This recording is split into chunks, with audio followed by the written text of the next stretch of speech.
বন্ধুরা, চুলকে দ্রুত লম্বা করতে চাও? তাহলে আজকের এই ভিডিওটি কেউ স্কিপ করো না। আজকের এই ঘরোয়া উপায়টি ব্যবহার করে চুলকে দ্রুত কালো ঘন লম্বা করতে পারবে। হ্যাঁ বন্ধুরা, অবাক হচ্ছ? চুলের মধ্যে খুব সুন্দর একটা শাইন চলে আসবে। যাদের চুল ঝরা পড়ার সমস্যা রয়েছে এবং চুলে টাক পড়ে যাচ্ছে, সেই জায়গায় কিন্তু নতুন চুল গজানো স্টার্ট হয়ে যাবে এবং চুল ঝরা পড়ার সমস্যাটা কিন্তু অনেকটা কমে যাবে। তো আজকের এই রেমেডিটা চলো দেখে নেওয়া যাক।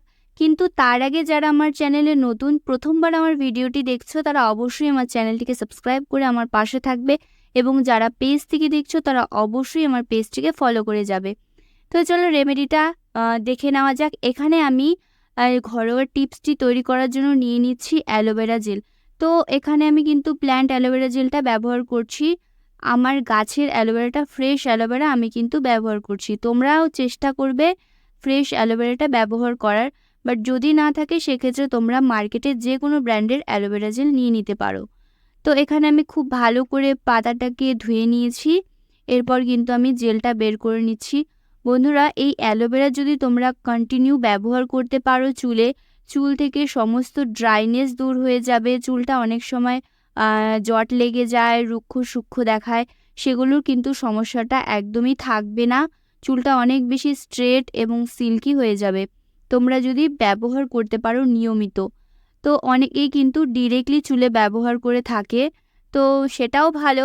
বাট তোমরা যদি রেমেডিগুলো ট্রাই করো তাহলে কিন্তু আরও বেশি ভালো রেজাল্ট পাবে। কারণ এখানে কিন্তু আমরা অনেকগুলো উপাদান দিয়ে কিন্তু রেমেডিটা তৈরি করি। যাদের হাতে সময় কম থাকে তারা কিন্তু এটা জেলটা বের করে ডাইরেক্টলি লাগাতে পারে। তো এখানে আমি পুরোপুরি জেলটা বের করে নিচ্ছি। যেহেতু আমি ব্লেন্ডারে ব্লেন্ড করে নেব, তো পাতাটা কিন্তু আমি এখানে নিচ্ছি না। তোমরাও চেষ্টা করবে পাতাটা না নেওয়ার, শুধু জেলটা এখানে নিয়ে নিতে হবে আলাদা একটি। আজকের রেমেডিটা কিন্তু ভীষণ ইজি, খুব সহজেই কিন্তু তোমরা করে নিতে পারবে। একদম চটজলদি একটি রেমেডি, যেটা কিন্তু কোনো রকম ইনগ্রিডিয়েন্টস এখানে লাগছে না। জাস্ট এখানে অ্যালোভেরা জেল আর পেঁয়াজ দিয়ে কিন্তু আমরা রেমেডিটা তৈরি করছি। তো পেঁয়াজ আমাদের চুলের জন্য কিন্তু ভীষণ ভালো, নতুন চুল গজাতে সাহায্য করে। যাদের চুলে একদমই টাক পড়ে গিয়েছে তারা যদি পেঁয়াজ রেগুলার ব্যবহার করে তাহলে কিন্তু সেই জায়গায় নতুন চুল গজানো স্টার্ট হয়ে যাবে এবং আমাদের চুলটা কিন্তু গোড়া থেকে মজবুত হবে। তো চুলের জন্য কিন্তু পেঁয়াজ খুব ভালো।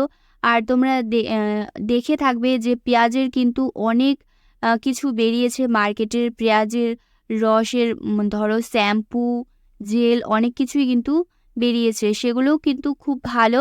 বাট সেখানে কিন্তু কিছু না কিছু প্রিজারভেটিভ থাকে। তোমরা যদি ডিরেক্টলি এভাবে পেঁয়াজটা ব্যবহার করো তাহলে কিন্তু খুব ভালো রেজাল্ট পাবে। পেঁয়াজের মধ্যে প্রচুর পরিমাণে সালফার থাকে, বিশেষ করে লাল পেঁয়াজটার মধ্যে। তো আমি কিন্তু এখানে খুব ভালো করে ব্লেন্ড করে নিয়েছি, আর কোনো রকম ছাকার প্রয়োজন নেই। তো এরকম খুব সুন্দর একটা জেল তৈরি হয়ে যাবে, তো দেখতেই পারছো। তো এই দুটো জিনিসকেই কিন্তু খুব ভালো করে তোমাদের ব্লেন্ড করে নিতে হবে, আর কোনো কিছু এখানে মিক্স করার প্রয়োজন নেই। জাস্ট এই দুটো জিনিস যদি তোমরা সপ্তাহে 2 দিন করে ব্যবহার করতে পারো চুলে, এই প্যাকটা তোমাদের চুলে এত ম্যাজিকের মতো কাজ করবে, তো তোমরা নিজেরাই কিন্তু অবাক হয়ে যাবে। ফার্স্ট টাইম যখন তোমরা অ্যাপ্লিকেশন করবে প্রথমেই খুব ভালো রেজাল্ট পাবে। তো আমি কিন্তু এর মধ্যে আরেকটা জিনিস অ্যাড করব, সেটা হচ্ছে নারকেল তেল। তো এখানে আমি 1 চামচের মতো নারকেল তেল দিয়ে দিচ্ছি। তোমরা চাইলে কিন্তু এখানে একটি ভিটামিন ই ক্যাপসুলও অ্যাড করতে পারো। ভিটামিন ই ক্যাপসুলও কিন্তু আমাদের চুলে পুষ্টি যোগায় এবং আমাদের ত্বকের জন্য খুব ভালো। তো এখানে কিন্তু আমি অ্যাড করছি না। যাদের চুলে অনেক বেশি সমস্যা রয়েছে তারা এখানে অ্যাড করে দিতে পারো। তো এখানে আমি নারকেল তেলটা দিয়ে ভালো করে আবার মিক্স করে নিলাম। তো এটা আমি এখন চুলে অ্যাপ্লাই করে তোমাদের দেখিয়ে দিচ্ছি। প্রথমত এই প্যাকটি লাগানোর আগে কিন্তু কোনো রকম তেল ব্যবহার করবে না। একদম চুল যাতে পরিষ্কার থাকে, পরিষ্কার চুলে কিন্তু তোমরা এটা অ্যাপ্লাই করবে, তাহলেই কিন্তু ভীষণ ভালো রেজাল্ট পাবে। তো আমি পুরো চুলে এটা ভালো করে অ্যাপ্লাই করে নেব। একদম স্ক্যাল্প থেকে লেন্থ পর্যন্ত তোমরা টেনে টেনে এটা লাগিয়ে নেবে। তারপর কিন্তু এটা রেখে দেবে আধ ঘন্টা মতো। যদি সময় বেশি থাকে সেক্ষেত্রে তোমরা 1 ঘন্টাও রেখে দিতে পারো। তারপর কিন্তু তোমরা শ্যাম্পু করে নেবে, কারণ এখানে আমরা পেঁয়াজ ব্যবহার করেছি। অনেকেরই কিন্তু পেঁয়াজের স্মেলটা ভালো লাগে না।